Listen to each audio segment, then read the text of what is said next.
बेटी बचाओ बेटी पढ़ाओ ये अभियान क्यों चलाया है? एक आदमी से मैंने पूछा तो उसने ये बतलाया है। बेटी जन्मे घर आज में तो सबसे बड़ा पाप होता है।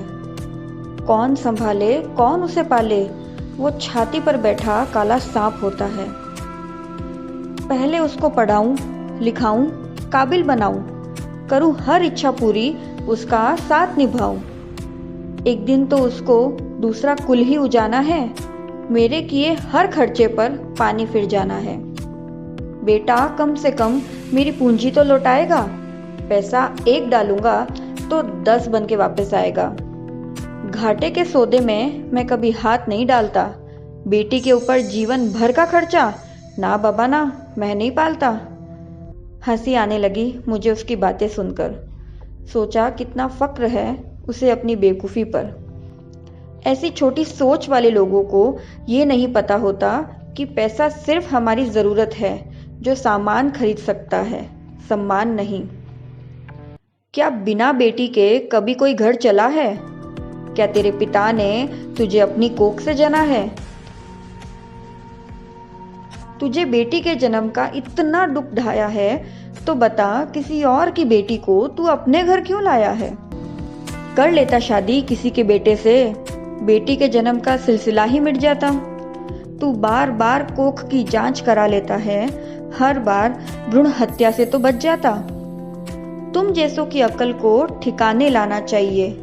तुम्हारी माँ से तुम्हारे ही सामने एक सवाल पूछना चाहिए कि तेरी माँ को अगर उसके पिता ने कोख में ही मरवा दिया होता तो सोच तुझे कैसा लगता।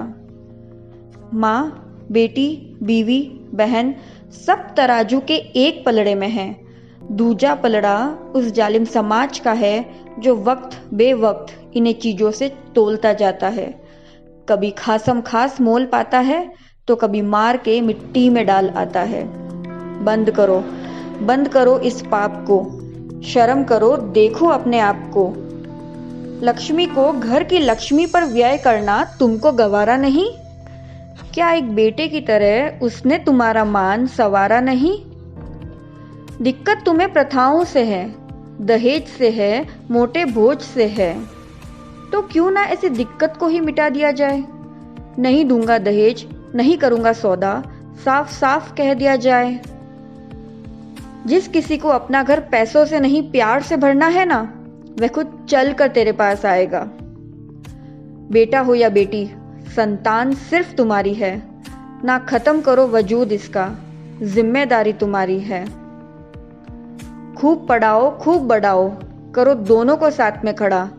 कल्पना यही है, प्रतिभा यही है, गीता भी है तो तुम्हारी है, गीता भी है तो तुम्हारी है।